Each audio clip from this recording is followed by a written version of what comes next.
Hey everyone, welcome to r/Tales from Tech Support, where we get to have a little chuckle at the technically disadvantaged. I'm Uncle Reddit, and have I got some stories for you. Yes, they're unlimited use. No, not like that. So in case you don't know yet, I work in elder care where we provide cleaning services and personal care for people who still live at home.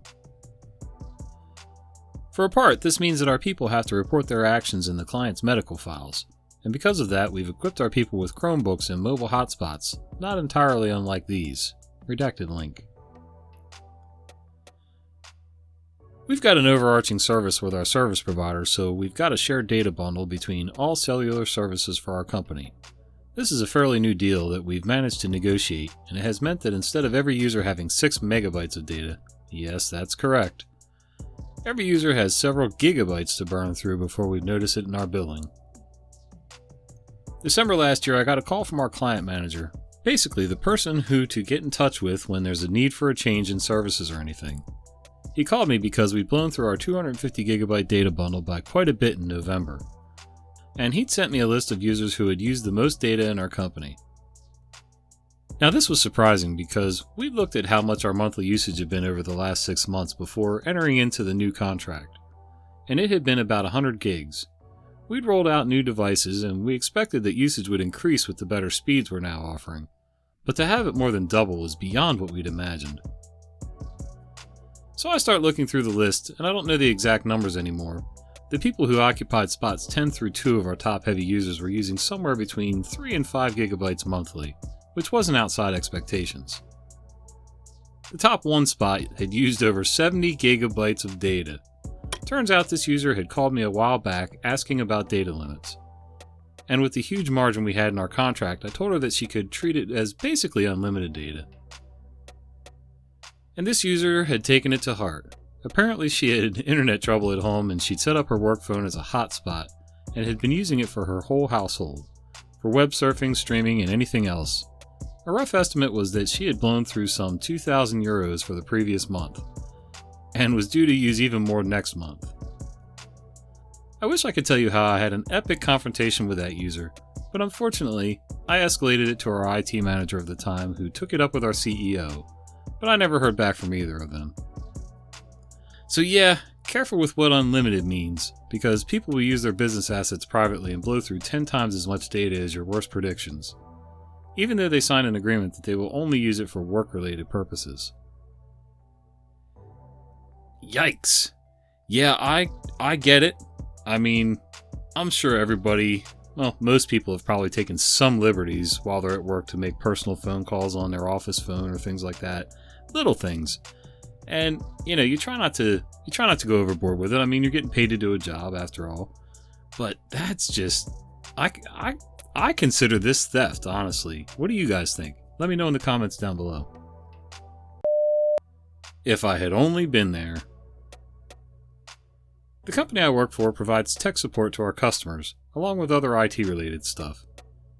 We buy the hardware and software our customers use and have that all documented in our system. This doesn't always apply though when we get a new customer and their current hardware was bought by themselves or their previous tech supporters. This is one of those cases. Less than a year had passed since we had gotten this new customer. The company consists of about 20 women and I think 1 man, intern. They're a bunch of nice women, and since then, they and I get along well, sometimes too well, as they love to drop certain innuendos from time to time. To give you one example, they had an Outlook issue while being in their conference room and put me on speakers during the call. After fixing that small issue within a few minutes, their head of HR says, "Thanks, you chilled it. You just satisfied 4 women within 3 minutes." I didn't know what to say, but felt like I had to say something so it wouldn't be so awkward and went like, "Thanks, I always love to hear that." And to this day, I still don't know why the heck I said that.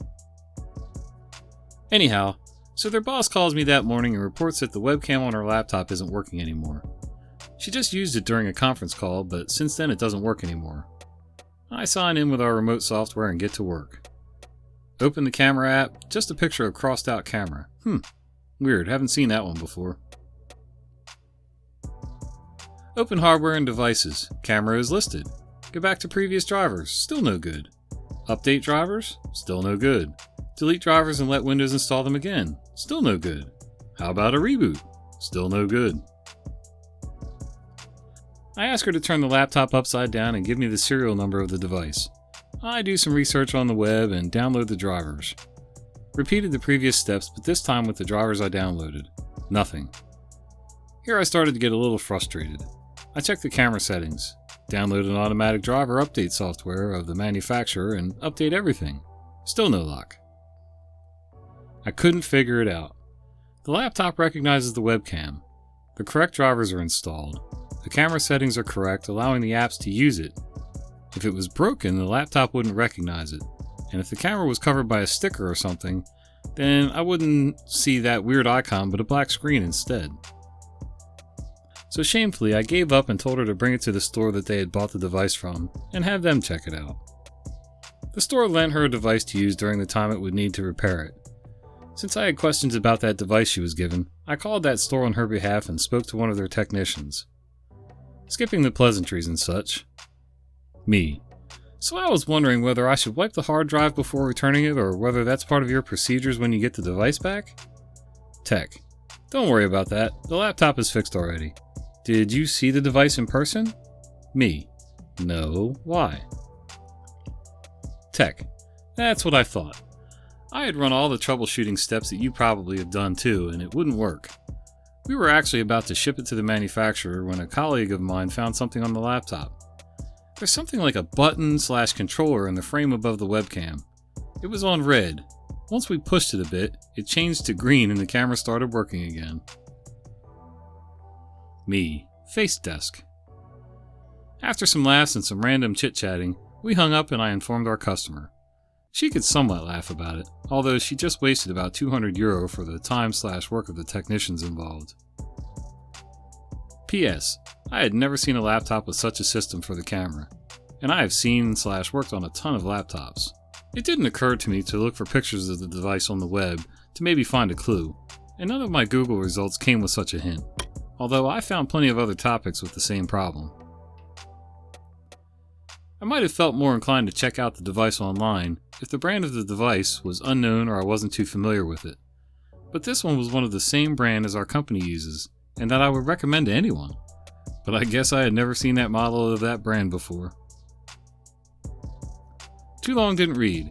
Webcam didn't work because of a physical button/controller. Function was on off. That's kind of weird to find something like that on a modern device that's got a physical on-off switch like that. I mean, I know some of the keys on the keyboard control certain things like volume and mute and brightness for your screen and things like that, but to have a hard button, physical on-off button near your webcam seems kind of odd to me. You guys ever run into anything like that? That's not a clock. In the wonderful world of healthcare IT, we have some of the best educated Luddites the world has yet produced as our clients. Enter PhD, a psychologist at one of our remote sites. Me. Sure, I can help you get connected to the EHR. I'll need your ConnectWise session ID. Do you see the little panel of icons on the bottom right-hand corner of the screen, next to the clock? PhD. No, I don't see a clock at all. Me. Okay, which screen are you on? What do you see? PhD. I'm just on the screen where I see all my icons. Me. And you don't see a clock in the bottom right-hand corner? Down where the volume icon and wireless connections are? PhD. Nope, no clock. It just says 8:05 a.m. Me. Yep, that's the clock. And the little icons to the left of that, PhD. That's not a clock. That's just the time.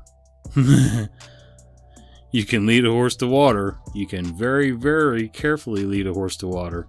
But you can't make them think, especially if they've got more letters after their name than you.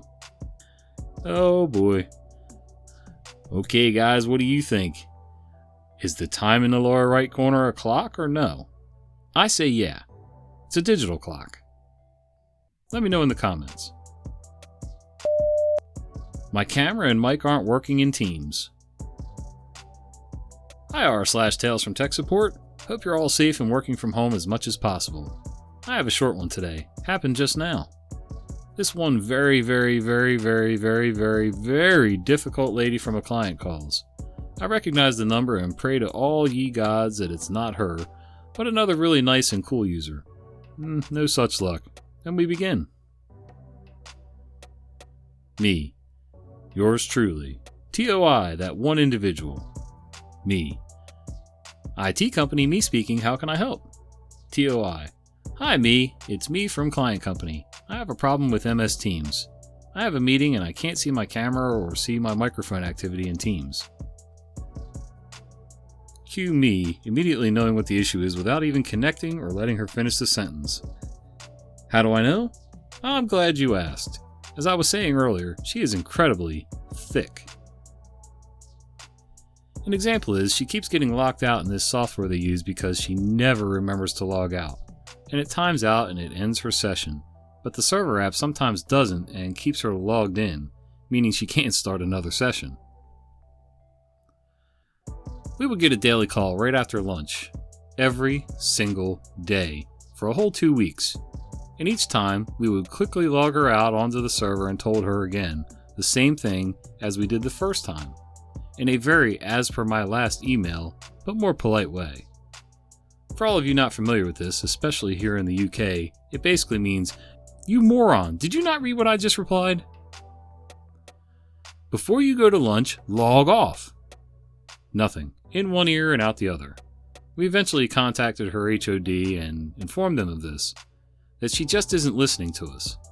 She stopped calling, but we still get an email about the issue every now and then. So that gives you an idea of the level of the user we're dealing with here. Now for the Teams issue. She's blessed with the ability to work remotely, and we set up all the users with our remote management tool, giving them access only to their own work machines. This way they don't need company laptops, VPNs, etc. Real simple. Just use your own laptop, PC, or Mac. You see where I'm getting at here? Yup. Me. Yeah, TOI. Are you trying to use Teams on your work computer via your laptop with a remote connection? TOI. Yes, is that a problem? Shouldn't that work? I can do remote printing. Surely we can enable remote camera too, no? I hit the mute button. Table head banging noises are heard in the house. Me. I'm afraid not, and even if it did, it would be very slow, laggy, and unreliable. You can simply download the Microsoft Teams app on your laptop or mobile device and log in with your work account there. Then there should be no issues. TOI. Oh, okay. Well, that's annoying. Well, thank you anyway. I'll do that now. Bye. Me. Bye. Have a nice day. Please stop calling. But wait, there's more. This is the second user that tried this. The other was from a different company, though. Happy Friday, everyone. Hang in there and happy Orthodox Easter to all of you celebrating it this weekend, alone or with family. Edit. Okay, it was a medium length, says the flare. Edit 2. Just to clarify it and avoid some repetitive comments. Yes, I am aware there are some tools and ways to do that. No, I didn't expect the user to really understand or know that. We're not here to intentionally make fun of users, but to marvel sometimes at how the non-IT brain is wired. As for the tool we use, it's an advanced RMM tool. It's one of the big names, not TeamViewer or RDP. We use RDP and VPN for some clients. Others just need emails and have data in SharePoint, so no need for anything other than an internet connection. For others, we provide this RMM tool, as it allows us to create groups and assign PCs and users to those groups, so people can only see their machine or the group of PCs in that specific department/office. It does support remote printing very well, file transfer, OFC, but not camera/mic input/output. Final note, there was quite a comprehensive instructions manual we wrote up to all users, guiding them step by step to know where to go, what to do. Enable 2FA. Include some FAQ, limitations, what you can and can't do. Remote Teams meeting is not one of them. No, Teams or Zoom on your work PC can't see your webcam on your device. Hope that cleared up some questions. Yup, that's amazing. How people just can hear the same instructions over and over and pretend like it's the first time you've ever had a conversation with them. You guys ever run into this? Let me know down below. Hey, if you've made it this far, you are a legend. Do me a favor, if you've come this far, go ahead and click that like and subscribe button.